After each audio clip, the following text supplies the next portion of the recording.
Hello students, welcome to my channel SST ocean, जिस पर आपको डीओई की सारी वर्कशीट्स मिलेंगी सोशल साइंस की विद सॉल्यूशंस। आज की हमारी वर्कशीट है सोशल साइंस की और टॉपिक है हिस्ट्री।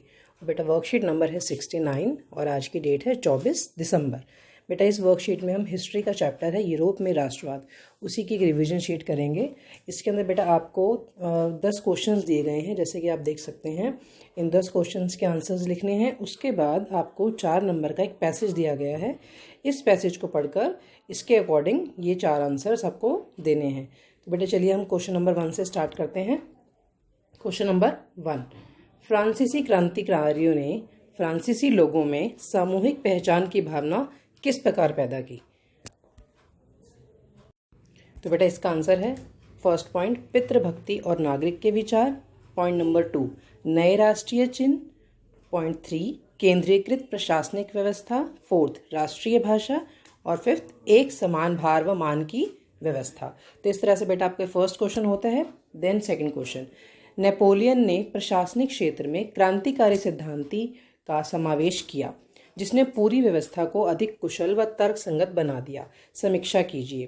तो बेटा इसका आंसर जो है नेपोलियन की संहिता, मीन्स जो उसने रूल्स रेगुलेशन बनाए थे, जो उसने मेन प्रशासनिक सुधार किए थे, उसके 3 पॉइंट्स है। पहला, ग्रामीण प्रशासनिक व्यवस्था में सुधार किया। दूसरा, शहरी क्षेत्र में सुधार। तीसरा, व्यापार में सुधार।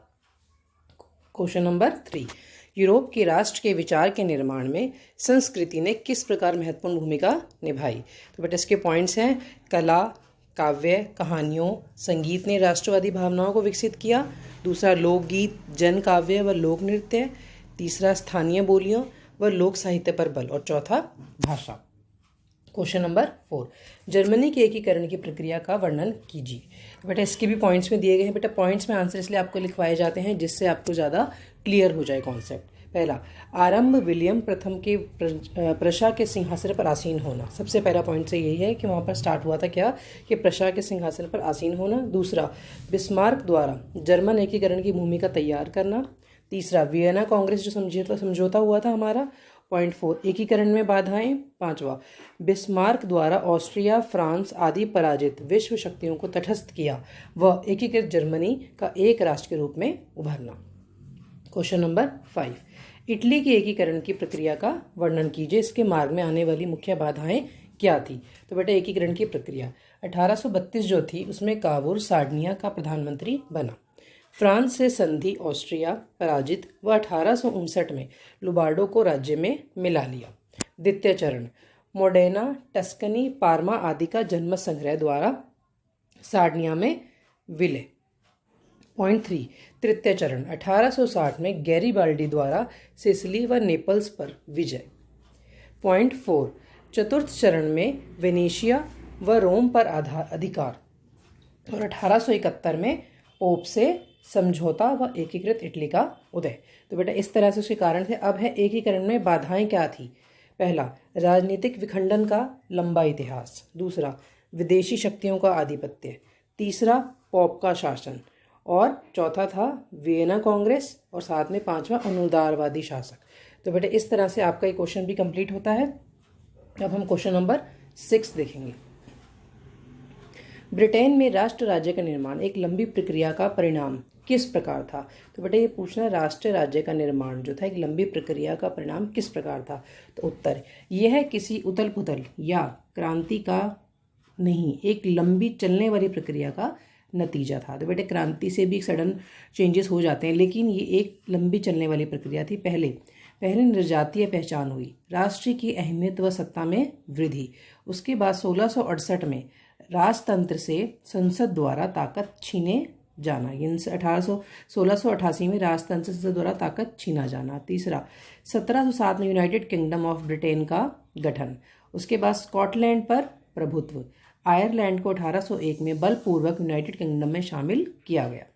उसके बाद नए ब्रिटिश राष्ट्र का निर्माण, आंग्ल संस्कृति का दबदबा और राष्ट्र के प्रतीक झंडा व राष्ट्रगान को बढ़ावा, और पुराने राष्ट्र मात्र सहयोगी रूप में। इस तरह से बेटा आपका 6th क्वेश्चन भी होता है। क्वेश्चन नंबर 7, यूरोप में राष्ट्रवाद के उत्थान के लिए कौन से कारण उत्तरदायी थे? अब पहले बताएंगे यूरोप पर प्रभाव, क्या क्या प्रभाव पड़ा जिसके कारण उसका राष्ट्रवाद का उत्थान हुआ। पहला, राष्ट्र राज्यों का उदय, लोकतंत्रीय सिद्धांत को बढ़ावा और सामाजिक, राजनीतिक, आर्थिक समानता पर बल दिया गया। अन्य राष्ट्रों में मानवीय अधिकारों की मांग की गई और निरंकुश राजतंत्रों में क्रांतिकारी प्रतिक्रियाएं। तो बेटा इस तरह से 7वां क्वेश्चन भी कंप्लीट होता है। क्वेश्चन नंबर 8, 1804 की नागरिक संहिता के प्रावधानों का उल्लेख कीजिए। जन्म पर आधारित सुविधाओं की समाप्ति, क्योंकि इसमें बता दिया कि जन्म पर आधारित जो भी सुविधाएं मिली गई हैं वो ना देकर अब योग्यता के आधार पर सुविधाएं दी जाएंगी। संपत्ति के अधिकार की बहाली और जमींदारी व सामंती व्यवस्था की समाप्ति, यातायात तथा संचार व्यवस्था में सुधार और मानक नाप तोल के पैमाने चलाए गए और एक राष्ट्र मुद्रा चलाई गई। तो बेटा इस तरह से 8वां क्वेश्चन भी कंप्लीट होता है। क्वेश्चन नंबर 9, 1830 के दशक में यूरोपीय परिस्थितियों के संदर्भ में अपने विचार प्रकट कीजिए। पहला, 1830 के दशक में यूरोपीय समाज कई कठिनाइयों से जूझ रहा था। बढ़ती आबादी, मशीनीकरण और औद्योगिकरण के कारण प्रतिस्पर्धा में वृद्धि, महंगाई, व्यापक बेरोजगारी, शहरों की ओर पलायन, फसलों की बर्बादी आदि ने व्यापक गरीबी का प्रसार किया और 1848 ऐसा ही एक वर्ष था।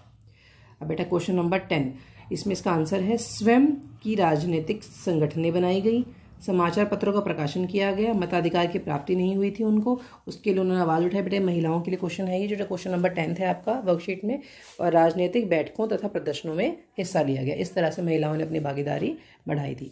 अब बेटा उसके बाद आपके 10 क्वेश्चन थे, उसके बाद आपका पैसेज था। एक बार पैसेज भी रीड कर लेते हैं। नीचे दिए गए अनुच्छेद को पढ़िए व पूछे गए प्रश्नों के उत्तर दीजिए। फ्रांसीसी दार्शनिक अर्स्टन रैनन, ये कौन था बेटा? फ्रांसीसी दार्शनिक था। अर्स्टन रैनन 1823 से 1892 ने 1882 में सोर्बोन विश्वविद्यालय में दिए गए एक व्याख्यान में राष्ट्र की अपनी समझ को प्रस्तुत किया था। बेटा एक ये दार्शनिक फ्रांसीसी दार्शनिक विचारक था। इसने विश्वविद्यालय में दिए गए एक व्याख्यान में अपनी किसके ऊपर समझ प्रस्तुत की? राष्ट्र के ऊपर। बाद में यह व्याख्यान एक प्रसिद्ध निबंध के रूप में छपा जिसका शीर्षक था क्वेस्ट क्यू मीन्स राष्ट्र क्या है। इस निबंध में रैनन अन्य लोगों द्वारा प्रस्तावित इस विचार की आलोचना करता है कि राष्ट्र जो है समान भाषा, नस्ल, मार्ग या क्षेत्र से बनता है। मतलब ये इस विचार की आलोचना करता है कि राष्ट्र जो है समान भाषा, नस्ल, मार्ग या क्षेत्र से बनता है। एक राष्ट्र लंबे प्रयासों, त्याग और निष्ठा का चरम बिंदु होता है। उसके अनुसार राष्ट्र जो है लंबे प्रयासों, त्याग और निष्ठा का चरम बिंदु होता है। शौर्य वीरता से युक्त अतीत, महान पुरुषों के नाम और गौरव, यह वह सामाजिक पूंजी है जिस पर एक राष्ट्रीय विचार आधारित किया जाता है। अतीत में समान गौरव का होना, वर्तमान में एक समान इच्छा संकल्प का होना, साथ मिलकर महान काम करना और आगे ऐसे काम और करने की इच्छा, एक जन समूह होने की यह सबसे बड़ी जरूरी शर्तें हैं। अतः राष्ट्र एक बड़ी और व्यापक एकता स्केल सॉलिडेटरी है। उसका अस्तित्व रोज होने वाला जनमत संग्रह है। प्रांत उसके निवासी हैं। अगर सलाह लिए जाने का किसी का अधिकार है तो वह निवासी ही है। किसी देश का विलय करने या किसी देश पर उसकी इच्छा के विरुद्ध कब्जा जमाए रखने में एक राष्ट्र की वास्तव में कोई दिलचस्पी होती नहीं है। राष्ट्र का अस्तित्व में होना एक अच्छी बात है, बल्कि यह एक ज़रूरत भी है। उसका होना स्वतंत्रता की गारंटी है, और अगर दुनिया में केवल एक कानून और उसका केवल एक मालिक होता तो स्वतंत्रता का लोप हो जाएगा। तो बेटे किसके विचार थे ये? फ्रांसीसी दार्शनिक अर्स्टन रैनन के। तो इस तरह से बेटे इस वर्कशीट से रिलेटेड 4 क्वेश्चन भी हैं, मैं आपको दिखा देती हूँ। अर्स्टन कौन थे? तो बेटा इसका आंसर है अर्स्टन रैनन एक फ्रांसीसी दार्शनिक विचारक थे। क्वेश्चन नंबर 2, अर्स्टन रैनन के अनुसार राष्ट्र की मुख्य विशेषताएं क्या है? तो अर्स्टन रैनन के अनुसार एक राष्ट्र जो है लंबे प्रयासों, त्याग और निष्ठा का चरम बिंदु होता है। शौर्य वीरता से युक्त जीवन, महान पुरुषों के नाम और गौरव, यह वह सामाजिक पूंजी है जिस पर एक राष्ट्रीय विचार आधारित किया जाता है। क्वेश्चन नंबर 3, स्वतंत्रता के अस्तित्व के लिए राष्ट्र की क्या भूमिका है? बेटा राष्ट्र जो है एक बड़ी और व्यापक एकता है। उसका अस्तित्व जो है रोज होने वाला जनमत संग्रह है। परंतु अगर केवल एक कानून और केवल एक मालिक होगा तो स्वतंत्रता का लोप हो जाएगा।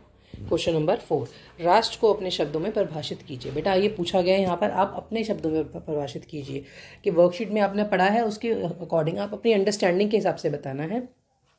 राष्ट्रवाद एक ऐसी भावना है जो किसी विशेष भौगोलिक, सांस्कृतिक या सामाजिक परिवेश में रहने वाले लोगों में एकता का वाहक होता है।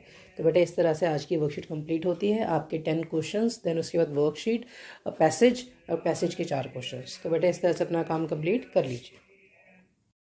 हेलो स्टूडेंट्स, आपको अगर कोई और लेसन पढ़ना हो या किसी और वर्कशीट की वीडियो चाहिए हो तो आप प्लीज़ कमेंट बॉक्स में ज़रूर लिखें और मेरे चैनल को और वीडियोस को लाइक, शेयर एंड सब्सक्राइब करते रहें। Thank you.